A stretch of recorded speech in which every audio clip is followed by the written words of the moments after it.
reciba el saludo, doctor Ria, bienvenido a este certamen académico. Muchísimas gracias, Alejandra. Quiero agradecer en primer término a los organizadores del WETI, que viene trabajando desde hace ya más de 10 años en la implementación del Código Procesal Penal. Y hoy día es una fecha especialmente significativa, ¿no? Porque hoy, 15 de junio del año 2021, está ya entrando en vigencia, por último, algunos dirían ya era momento, ya era tiempo, el Código Procesal Penal en todo Lima, Lima Centro, ¿no? Con lo cual, estamos ya en el último bastión de la reforma procesal penal que empezó en el año 2004 con la aprobación del Código y también siguió con su implementación o aplicación progresiva a partir del año 2006. 15 años ha durado la puesta en vigor del Código Procesal Penal y bueno, ya tenemos nuevo código en toda la República y desde luego los problemas de interpretación y de aplicación son cuantiosos, ¿no? Y uno de ellos es el que vengo ahora a exponerles. Este es un tema casi nulamente trabajado, nulamente, digamos, procesado acá en el Perú, y tiene que ver con el derecho a guardar silencio por parte de las entidades o por parte de las personas jurídicas. Ojo, en el proceso penal. Esto no aplica, o por lo menos no estoy haciendo ninguna proyección para el ámbito administrativo sancionador o para el ámbito civil. Me estoy enfocando única y exclusivamente en el ámbito penal. Ahora, para poder comprender esto, creo que el punto de partida, como siempre, tiene que ver con la realidad de la responsabilidad penal de las personas jurídicas. ¿Cuál es el estado de la legislación? Voy a explicar esto brevemente usando una pantalla. Por favor, ¿me pueden confirmar que la pueden ver? ¿Sí? Un segundo, a que cargue. ¿Ya la pueden ver? ¿Correcto? Sí, doctor. ¿Sí? Sí, doctor. Excelente, gracias. Bueno, entonces, la pregunta, ¿no? El punto de partida, como decía hace un momento, tiene que ver con las consecuencias accesorias. Es decir, ya sabemos nosotros que acá en el Perú tenemos un régimen de consecuencias accesorias aplicables a la persona jurídica en el marco del Código Penal del año 1991.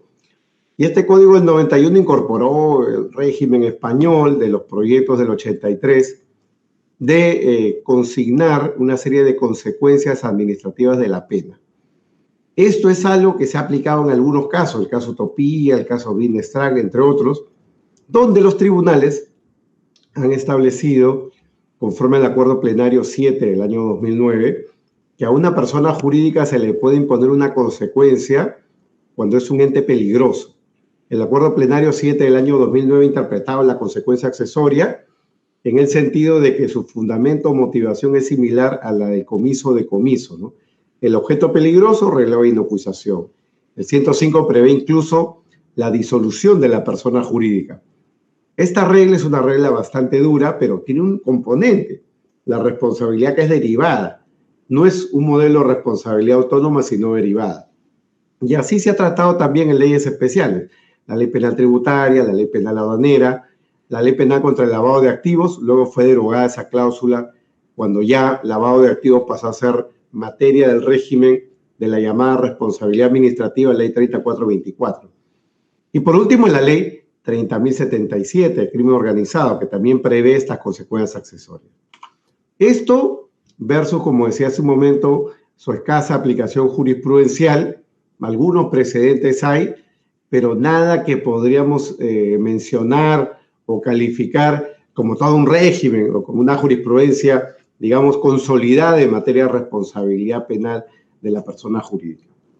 De hecho, la Corte Suprema, en la casación 864-2017 nacional, de fecha 21 de mayo de 2018, ratificó lo que había dicho ya el Acuerdo Plenario 7 del 2009. El fundamento de la responsabilidad accesoria es la falta de compliance, la peligrosidad objetiva de la cosa, la peligrosidad objetiva de la persona jurídica. El defecto organizativo es el elemento clave para imponer la consecuencia accesoria. Aunque esta casación versa sobre la incautación, que es el preludio a un posible y futuro decomiso, acá la Corte Suprema hizo una suerte de obiter dictus y en consecuencia trató de explicar que los modelos de compliance o modelos de cumplimiento de la ley 3424 son el mecanismo idóneo, ¿no?, para reducir o restringir esa peligrosidad de la cosa. Dicho de otra manera, una persona jurídica en compliance que tiene un programa de cumplimiento podría no ser merecedora de esta consecuencia accesoria. Eso es algo que emana desde el año 91. Sin embargo, desde el año 2016 tenemos la ley 3424 y esta ley trae consigo la llamada responsabilidad administrativa, que en verdad es penal, ya lo he dicho en varias ocasiones, pero es penal. Esta ley de responsabilidad penal, materialmente hablando, es una ley que permite sancionar de forma autónoma a la persona jurídica. Así como el lavado de activos es un delito autónomo y se puede sentenciar independientemente del delito previo, igual acá, a la persona jurídica se la puede sentenciar independientemente del individuo. Si una persona jurídica corrompe o hay corrupción en su interior, se le puede sancionar a la persona jurídica. Como decía hace un momento, mi tema en consecuencia se concreta en el tema de la no autoincriminación, el nemo tenetur, ¿no? Y para repetir ya rápidamente e ir sobre el tema, en verdad la problemática gira en torno a si es posible extender este derecho a las personas jurídicas, o si acaso es un derecho íntimo, personalísimo, intuito persona del individuo. ¿Puede extenderse el derecho a la persona jurídica? Para tratar de explicar esto, históricamente hay que recordar que el nemo tenetur tiene como fundamento la prohibición de la tortura. Vamos, en los tiempos en los cuales, bajo el sistema inquisitivo, y no me estoy refiriendo al inquisitivo del Código nuestro del 40, estoy hablando de la Inquisición, bajo los regímenes inquisitoriales, la confesión era una prueba, la declaración del individuo era una prueba, y la declaración del individuo era tan importante que podía torturarse al individuo hasta que el individuo confiese y se cuente con prueba plena para efectos de declararlo responsable e imponerle una consecuencia que normalmente venía en la mano con castigos corporales. Entonces, históricamente el nemo tenetur nace asociado a la prohibición de tratos inhumanos, tratos crueles, prohibición de la tortura, como un mecanismo para obtener la declaración. Por eso es que la garantía constitucional que emana del debido proceso, 139.3 de la Constitución, y reconocido como tal también en el Código Procesal Penal, incluye como garantía esencial la prohibición, muy bien, de obligar a alguien a declarar contra sí mismo, la prohibición de reconocer su culpabilidad.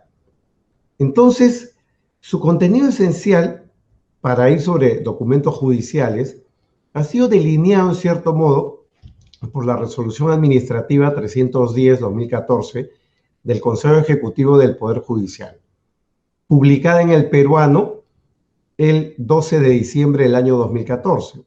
Y si ven en la parte inferior las partes amarillas, ¿qué dice esta resolución? Dice, por consiguiente, esta resolución está pensada en la persona natural, no en la persona jurídica. Dice, por consiguiente, el reconocimiento de la libertad de declarar y del derecho a la no autoincriminación, nadie está obligado a declarar en su contra, se tiene que, y acá enuncia 6 garantías, ¿no? 1, o A, no se puede utilizar ningún medio violento para obligar al imputado a declarar, prohibiéndose cualquier manipulación física o psicológica vulneradora de su conciencia.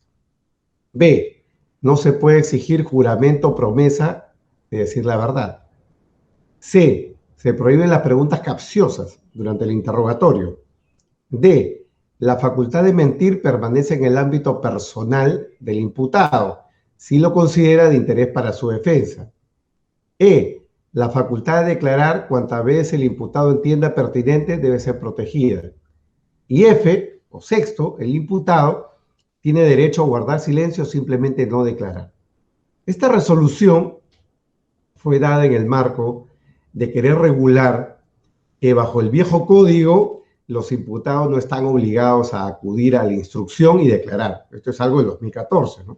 Pero está ahí el enunciado como documento judicial sobre cuál es el contenido esencial del derecho a no declarar contra uno mismo, que está previsto, reitero, en la Constitución, en los tratados internacionales y en la ley procesal peruana. Ahora, ¿esto qué proyección tiene en la actualidad, no? Porque tal y como esto está anunciado, deja una serie de vacíos, digamos, frente a lo que es la realidad en la aplicación del Nemo Tenetum. Guardar silencio, evidentemente, es una garantía, ahí no hay mayor discusión. Segundo, derecho a mentir o potestad de mentir. Bueno, la resolución en mención se refiere a la facultad de mentir. En el literal D dice la facultad de mentir permanece en el ámbito personal del imputado, si lo considera de interés para su defensa. Este es un tema clave para mí, porque en verdad, si hay un matiz de diferencia entre hablar del derecho a mentir o la potestad. Lo digo porque un sector doctrinal reclama que el individuo tiene el derecho a mentir, porque, digamos, no puede haber ninguna consecuencia negativa a partir de su declaración. Pero claro, hablar de un derecho a mentir es abrir un escenario en el cual esto es algo que pueda ser reclamado ante una autoridad. Un derecho subjetivo, un derecho procesal, es algo que el imputado podría reclamar ante las autoridades como una garantía. En verdad, desde mi punto de vista, no hay un derecho a mentir. Lo que hay es un derecho a que no haya ninguna consecuencia negativa que emane de la mentira. El procesado, el imputado, declara sin expectativa de veracidad, a diferencia del testigo. El testigo declara bajo una expectativa de veracidad, al punto que, si el testigo miente, el testigo puede incurrir en responsabilidad penal por perjurio. No es el caso del imputado.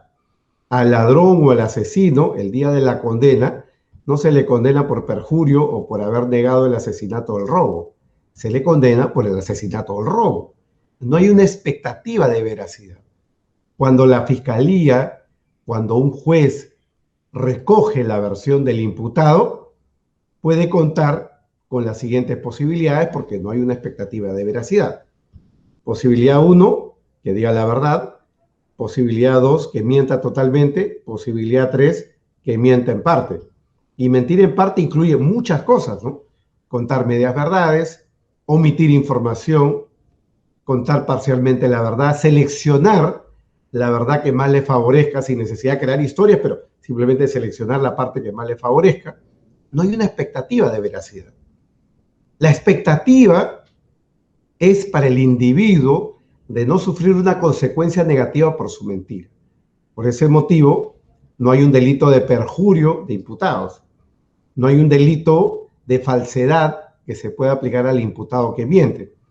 El imputado, en consecuencia, no tiene un derecho subjetivo a reclamar ante las autoridades para mentir. Lo que tiene el individuo es un derecho de no sufrir consecuencias negativas como producto de su mentira. Y esto tiene sentido dentro de lo que es un régimen no inquisitorial. Dentro de un régimen no inquisitorial, la declaración del imputado es una declaración que no constituye un medio de prueba. La declaración del imputado es un medio de defensa. Lo que el imputado diga o deje de decir forma parte de su derecho de defensa. El guardar silencio forma parte de su derecho de defensa. El contar una media verdad forma parte de su derecho de defensa. No hay un derecho a mentir, hay un derecho a no sufrir una consecuencia negativa producto de su mentira, porque no hay una expectativa de veracidad a diferencia de los testigos o a diferencia de los peritos. Ahora, teniendo esto claro y sobre lo cual no debiera haber mayor discusión, hay consenso alrededor de esto, pongamos algunos ejemplos claves para los días que corren, ejemplos actuales, ¿no? Ese derecho a guardar silencio, no autoincriminarse, o el derecho, digamos, a declarar la verdad que a uno le compete o la que uno crea conveniente, incluye el derecho a no entregar documentos. El Ministerio Público, un perito, un policía, en un caso de lavado de activos, te pide la entrega de documentos. Si te pide documentos que tienen un resguardo especial, documentos bancarios o tributarios, tú puedes decir, oiga, señores, el derecho al secreto bancario, el derecho al secreto tributario y está protegido por la Constitución. Pero si te pide otro tipo de documentos, si te pide copia de tu DNI y tú no lo quieres entregar, si te pide copia de tus correos electrónicos, lo tienes que entregar. Si te pide copia de tus mensajes electrónicos, mensajería instantánea, WhatsApp, Telegram, Signal, tienes que entregar esa información. Uno dirá, bueno, el secreto a las comunicaciones, ¿no? Claro, también te puedes proteger por ese lado. Te puedes proteger por el lado del secreto de las comunicaciones. Pero todos los documentos en general que pudiera querer recopilar la fiscalía o la policía dentro del proceso penal, ¿tú tienes el deber de entregarlo o puedes omitir la entrega? Bueno, sobre este tema, aunque en la doctrina extranjera hay mucho trabajado, acá en Perú poco se ha dicho y menos a nivel de los tribunales. Parece que no suena bien, no tiene muy buena prensa sostener que el individuo en verdad no tiene un deber de entregar documentos. Ojo, estamos hablando del imputado, no estamos hablando de otra persona, estamos hablando del imputado. El sujeto imputado puede recibir muchos requerimientos de las autoridades. En materia penal, he advertido al inicio que solamente estoy hablando del tema penal. Hay un deber de entregar esa documentación si como parte de mi derecho de defensa considero que esa información es incriminatoria. Desde mi punto de vista y en la línea de la doctrina extranjera, claro que no. El individuo puede reservarse el derecho de no entregar esa información. Y estamos hablando de información que puede ser física, documentos, papeles, o puede ser información virtual. Información que está en tu laptop, información que está en tu celular. O podemos hablar de datos, por ejemplo, ¿no? Un ejemplo concreto. La policía te detiene, muy bien, con una orden judicial. Y los policías, claro, saben hoy en día hacer su trabajo, están en su derecho, su función. De frente van y le piden al detenido el password del celular. Porque claro, que en el celular del individuo se puede encontrar información incriminatoria. Y el individuo no quiere entregar la información. Esa no entrega de información es un acto obstruccionista. Puede ser eso tomado en cuenta como un elemento perturbador de la justicia para una detención preventiva. Puede luego el Ministerio Público decir, el policía tal hizo un parte diciendo que el detenido preliminar, muy bien, se negó a entregar el password del teléfono y por lo tanto eso es obstrucción a la justicia, perturbación de la actividad probatoria y por lo tanto ahí tenemos un elemento clave para la prisión preventiva. O por ejemplo, puede el policía obligarte a hacer un reconocimiento facial, porque muchos de los celulares ahora no es solamente el password de los 6 dígitos, es también el reconocimiento facial. Te puede decir, señor, no me dé el password, pero ponga su cara para poder acceder a tu información. ¿Puede el policía hacer eso y obligarte a eso? O en aquellos celulares que tienen huellas dactilares, es decir, reconocimiento por huella digital, ¿puede el policía o el fiscal obligarte a poner el dedo en el celular para acceder a tu información? O en tu laptop si tiene también reconocimiento por huella digital o reconocimiento facial. Desde mi punto de vista, no. Desde mi punto de vista, esa no entrega ya no será de documentos, sino de información, también está cubierta por el derecho a la no autoincriminación y no podría ser utilizada por el Ministerio Público como un elemento de perturbación de la acción de la justicia. Por una razón sencilla, el imputado no tiene el deber de contribuir a la imputación en su contra. Si el imputado, dentro de su derecho de defensa, estima que entregar esa información puede ser incriminatoria, entonces no tiene el deber de colaborar con el fiscal o colaborar con la policía en la entrega de información que le pueda ser perjudicial. Tema polémico, destrucción de documentos.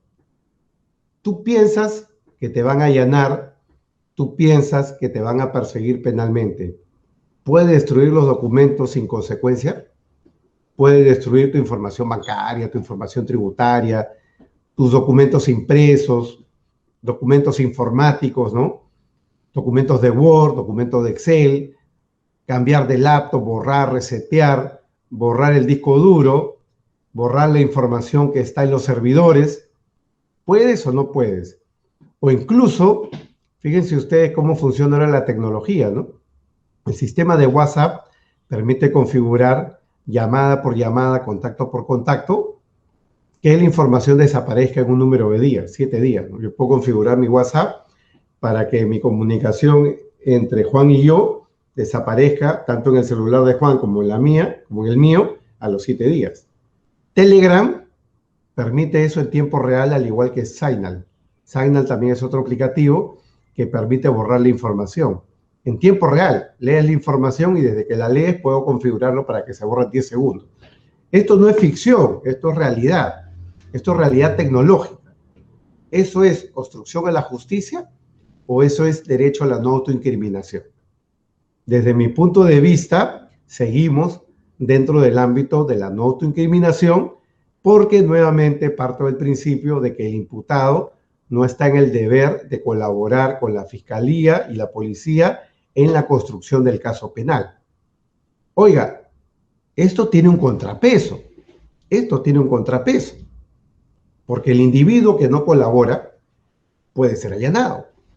Si el fiscal te pide información y no le entregas, el fiscal a las 24 horas podría requerir una orden judicial para realizar un allanamiento de morada o de vivienda o de un establecimiento corporativo y llevarse los documentos, llevarse la laptop, llevarse el celular y usar los medios tecnológicos para acceder a la información, si puede, desde luego, ¿no? Depende de las barreras de protección que tenga la información. Entonces, hay un contrapeso. Precisamente para eso está el allanamiento. Si existiera un deber general de colaborar con la acción de la justicia, muy bien, entonces lo que tendríamos que concluir es de que medidas como el allanamiento o medidas como la búsqueda de prueba podrían ser casi decorativas, ¿no? Existen precisamente porque es el contrapeso a la potestad que puede tener el individuo de no colaborar con la Fiscalía. Ojo, y en esto quiero ser absolutamente claro. Yo no tengo un discurso obstruccionista, yo no tengo un discurso que implica una oda o una elegía al obstruccionismo judicial, en lo más mínimo. Estoy hablando de las posibilidades extremas, así como el fiscal en una situación extrema puede pedir y ejecutar un allanamiento, incluso una detención preliminar con orden judicial, lo mismo puede hacer el individuo en el otro extremo. Nada de esto generalmente pasa. Generalmente lo que pasa es que el individuo, en el ejercicio de su defensa, entrega información, colabora con la justicia, pero es parte de su decisión. Lo que no se puede hacer es obligarlo a hacerlo. Entonces, mi discurso no es un discurso del caos o un discurso del obstruccionismo judicial o el obstruccionismo en la actividad probatoria, al contrario. Desde el punto de vista procesal, pienso que los abogados deberían de colaborar con el Ministerio Público, tener buena fe procesal, entregarle información que sea relevante para la defensa de su cliente, pero estamos poniéndonos en situaciones extremas. ¿Hasta qué extremo puede ampararte el derecho a la no autoincriminación? Y respecto a los tejidos y fluidos, ¿no?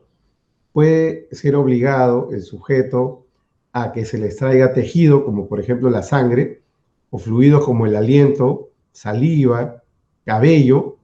Bueno, la respuesta está en cierto modo escrita en el Código Penal, ¿no? Cuando no hay colaboración con las autoridades, especialmente, por ejemplo, con el dosaje etílico, puedes cometer un delito de desobediencia o resistencia a la autoridad, que puede incluso tener más pena que la conducción en estado de ebriedad, ¿no? Entonces, cuando hay resistencia a la autoridad, cuando no se colabora, hay una tipificación con la duda y la discusión de si eso viola el principio constitucional en nemo tenetur, pero de momento hay una respuesta para eso. Ahora, en los casos de entrega de información falsa, ya no estamos hablando de destrucción de documentos, ya no estamos hablando de no entregar los documentos. Entrego información falsa, ¿no? Eso desde mi punto de vista está penado. Eso es obstruccionismo y es ahí donde la garantía de la no autoincriminación no cuenta. Una cosa es contar mentiras verbalmente y otra cosa es entregar, por ejemplo, documentación falsa. El delito de obstrucción a la justicia acá podría no tener mucho sentido porque el delito de obstrucción a la justicia es muy reducido en el Perú. El delito de obstrucción a la justicia, el 409A, está limitado a determinados supuestos que no aplican a la investigación preliminar, ¿no? Sigamos nosotros a la regla del artículo 409 del Código Penal, vamos a ver que es un delito súper acotado.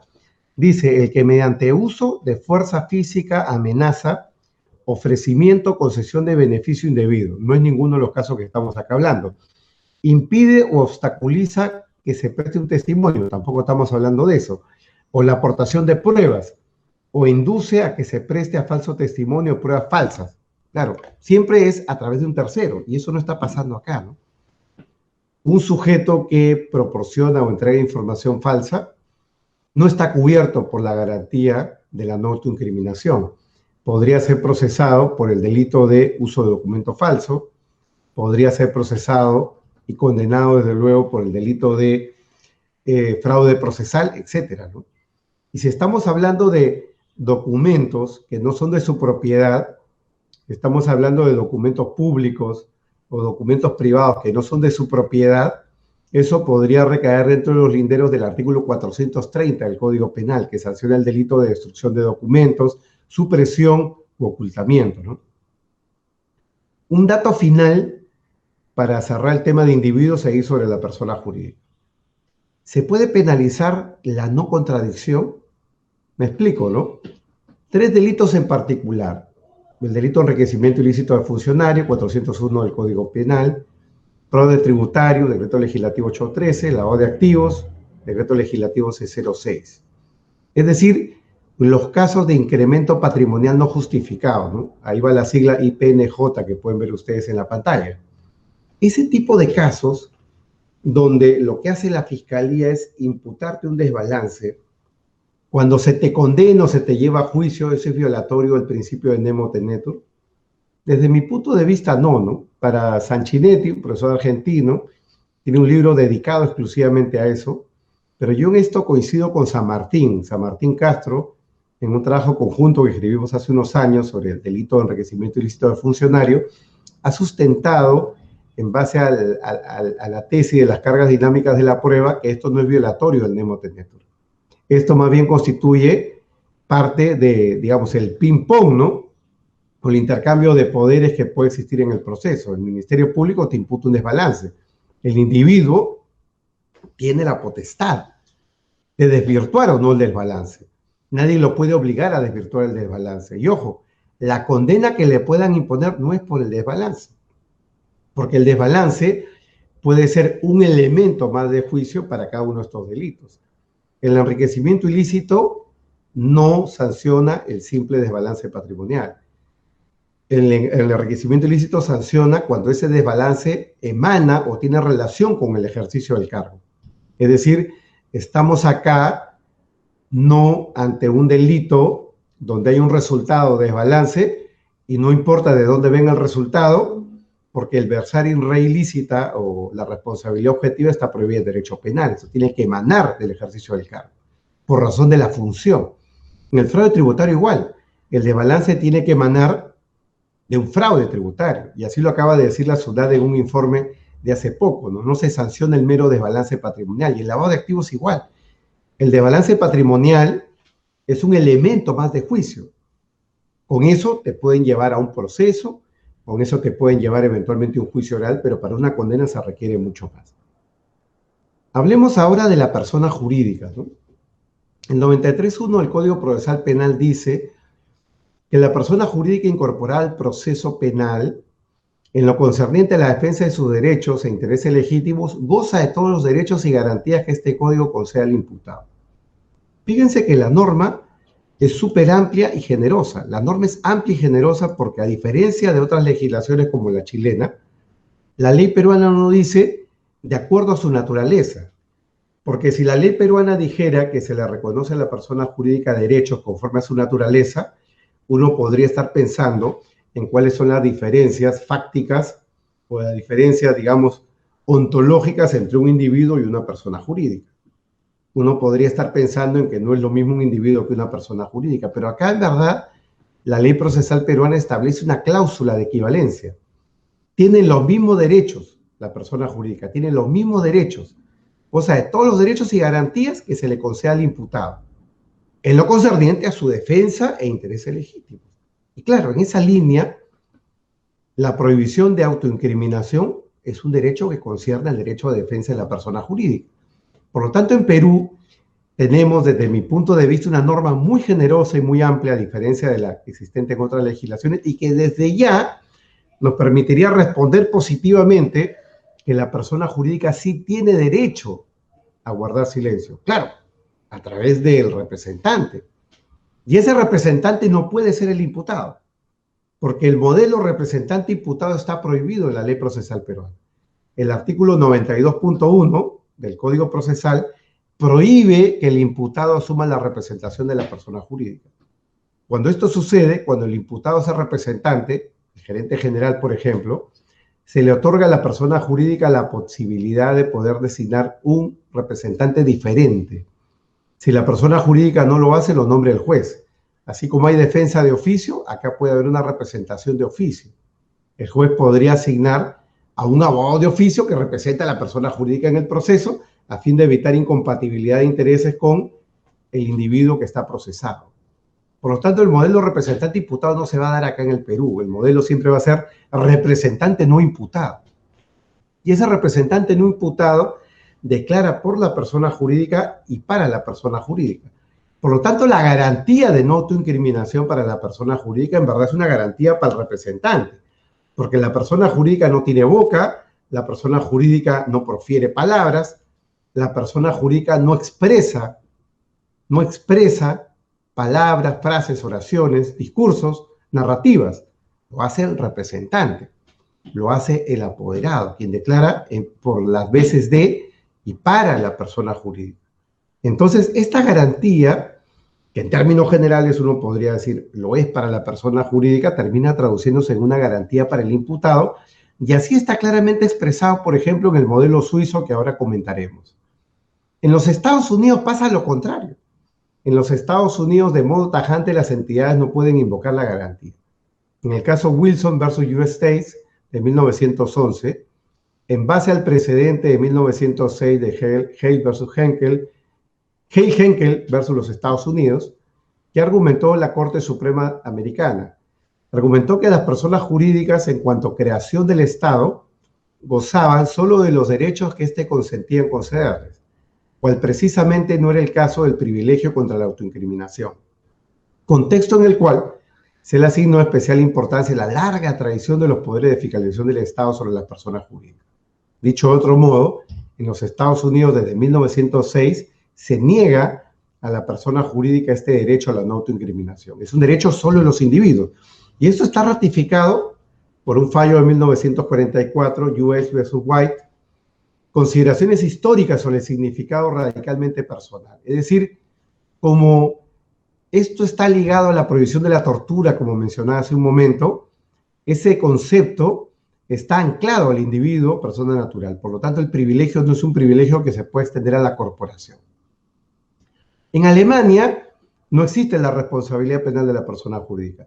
En el derecho administrativo sancionador o contravencional, esto es negado por el Tribunal Constitucional.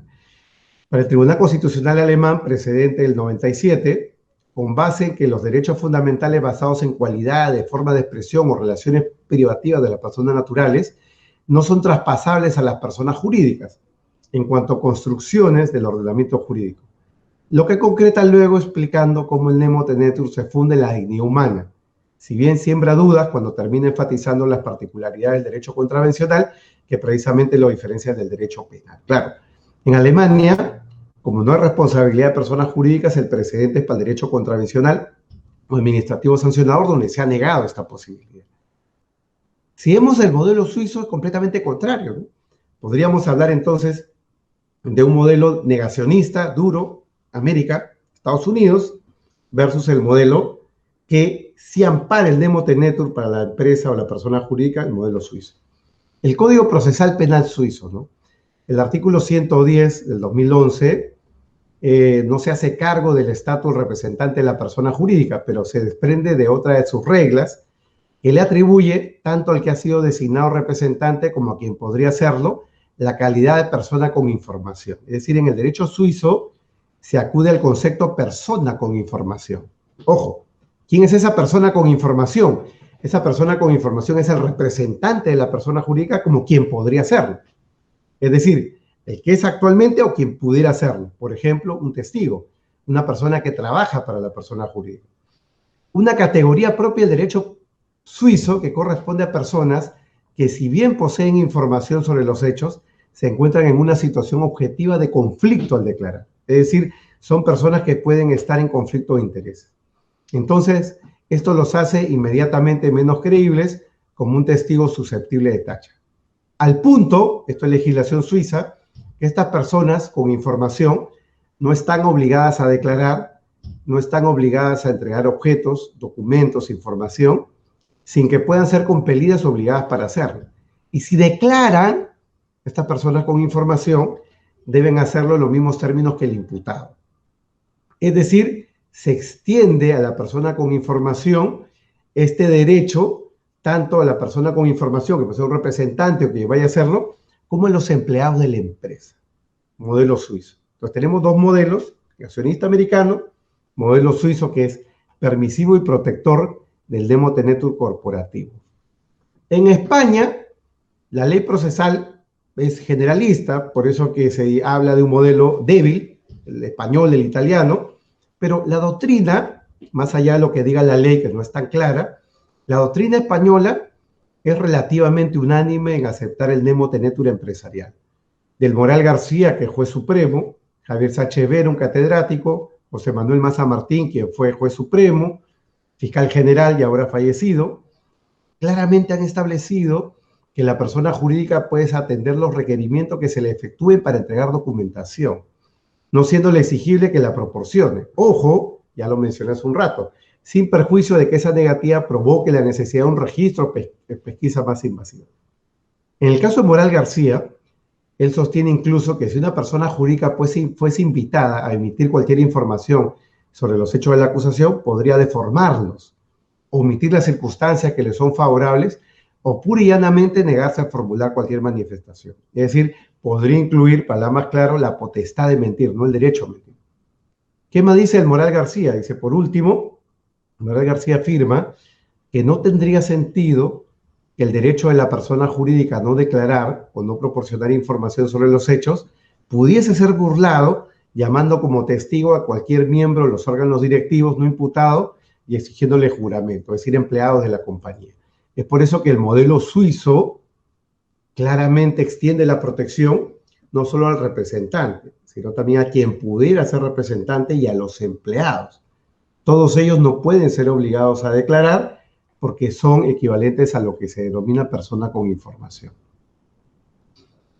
A nivel jurisprudencial, España, ¿no? En el caso NOS, sentencia del 8 de junio, número 277 del 2018, en el caso NOS, se ha establecido que el hecho de no obligar a una persona a aportar documentación que le incrimine, en atención a lo dispuesto por la jurisprudencia del Tribunal Europeo de Derechos Humanos, debe ser extrapolable al derecho penal español, que además ha incorporado la responsabilidad penal de la persona jurídica. En el caso del Tribunal Europeo de Derechos Humanos y el Tribunal de Justicia de la Unión Europea, se viene a decir que el derecho de una persona física y o jurídica a no autoincriminarse presupone que las autoridades logren probar su caso sin recurrir a pruebas mediante métodos coercitivos de presión en contra de la persona investigada, y eso incluye a la persona jurídica, que opera a través de su representante o persona con información, como se ha dicho. Ejemplos: sentencia del Tribunal Europeo de Derechos Humanos, 3 de mayo del 2001, caso JB versus Suiza, sentencia del 8 de febrero del 96, caso John Murray versus Reino Unido, y finalmente la sentencia del Tribunal de Justicia de la Unión Europea, Sala Primera, de 25 de enero del año 2007. Precedentes. Por último, y con esto ya acabo, ¿no? En los casos de colaboración eficaz, la ley 30737 es contraria al Nemo Tenetur. De hecho, la 30737 exige que una empresa que esté colaborando con la justicia, una empresa que quiera acogerse al fideicomiso previsto en la lista 1, categoría 1, 2 y 3, tiene que colaborar con la justicia, incluso firmar un documento a través del representante, me refiero a las empresas, donde se comprometan a colaborar con el Ministerio Público otorgando información sobre los hechos. De manera que un régimen de colaboración eficaz, evidentemente, es contrario al nemo tenetur.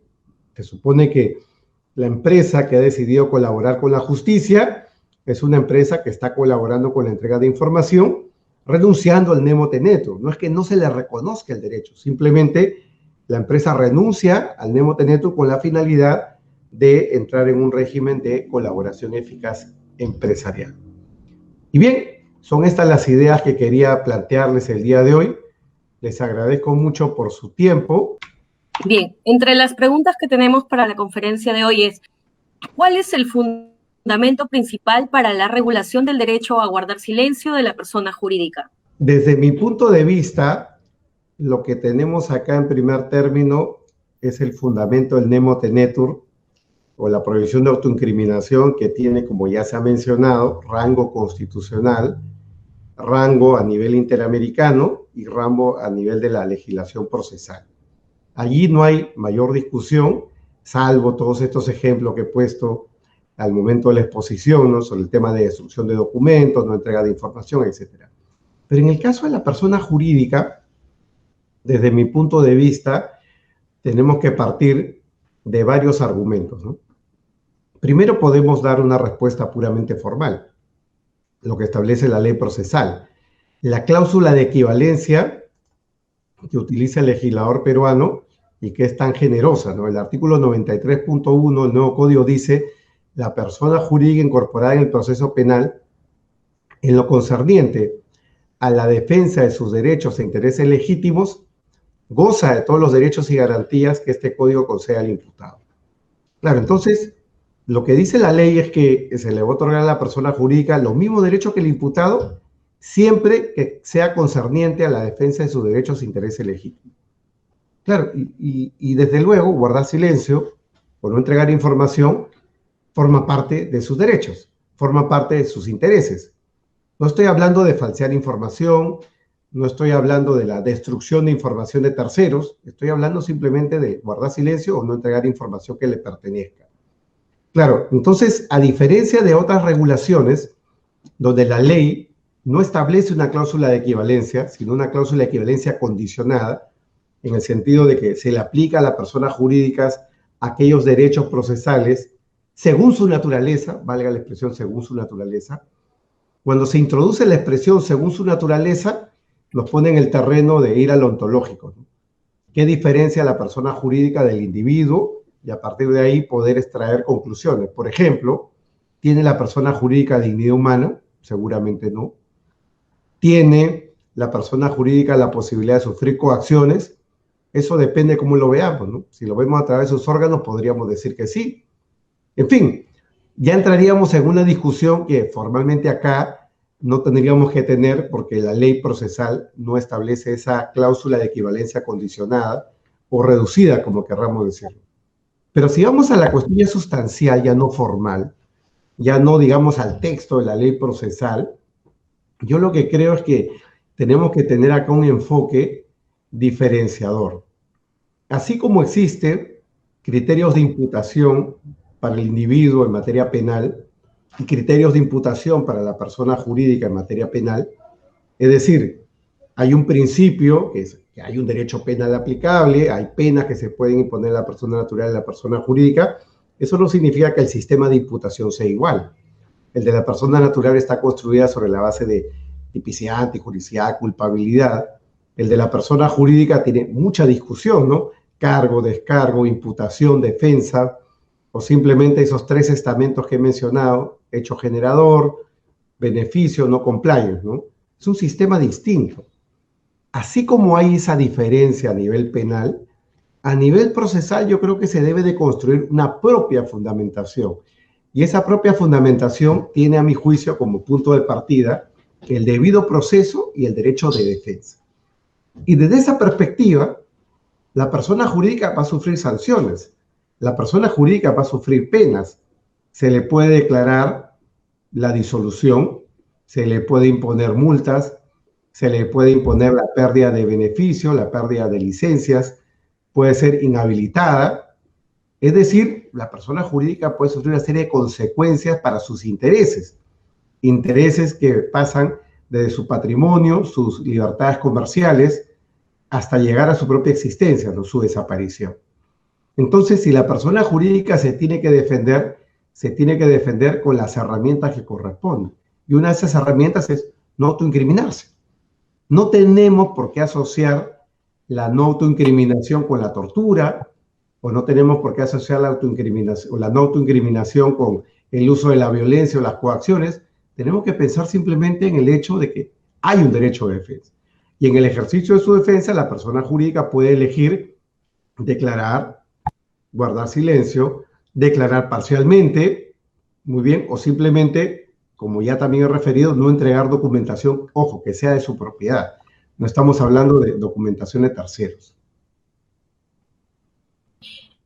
En los casos en que la persona jurídica efectivamente tiene responsabilidad penal y se ampara bajo el derecho a guardar silencio, ¿hasta qué punto podrá optar por la no declaración y el silencio? A ver, sobre este tema, como dije desde el principio, hay casi nada escrito en el Perú y desde luego yo diría nula jurisprudencia en materia del Poder Judicial y el Tribunal Constitucional. Este es un tema que está en proceso de creación. Por lo tanto, cuando existan los precedentes vamos a poder ver qué tan viable es esto en nuestra regulación, en nuestra jurisdicción. Yo pienso que sí, pienso que hay una fundamentación, pienso que hay una motivación. Ahora creo que le toca a los tribunales desarrollar esto a propósito de esta realidad legislativa nueva que es la Ley 3424.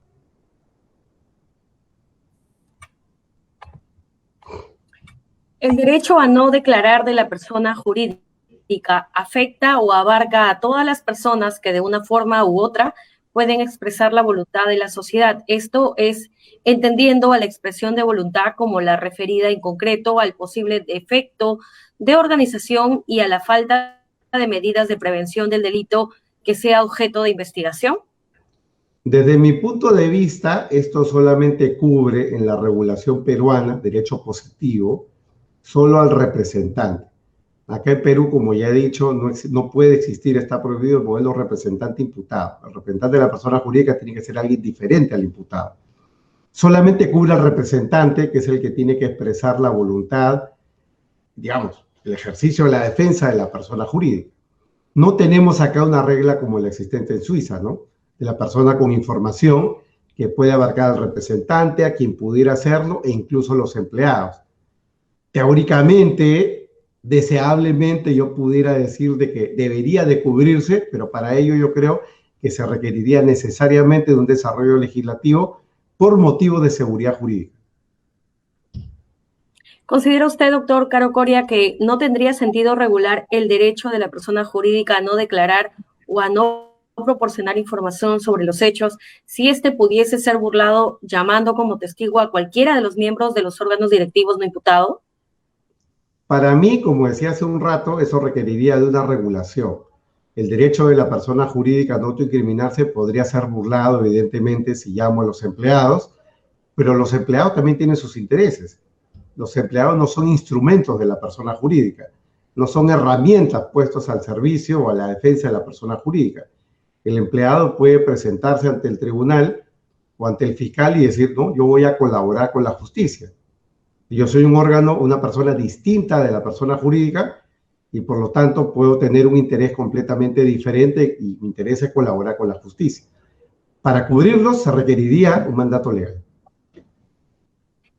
¿Existe jurisprudencia internacional de los órganos internacionales competentes sobre el derecho de defensa de las personas jurídicas que implique el derecho a no declarar y a no autoincriminarse? A nivel de la jurisprudencia de la Corte Americana de Derechos Humanos, Corte Interamericana de Derechos Humanos, no hay nada. Recordemos que por decisiones múltiples de la Corte, las personas jurídicas no pueden hacer requerimientos o pedir protección ante la Corte, solamente las personas naturales. Y por otro lado, los demandados son los estados. El modelo de la Corte Interamericana es individuo-estado. Entonces, no hay ahí la posibilidad, digamos, de tener jurisprudencia. A nivel europeo, ya hay algunos precedentes que he mencionado en la exposición.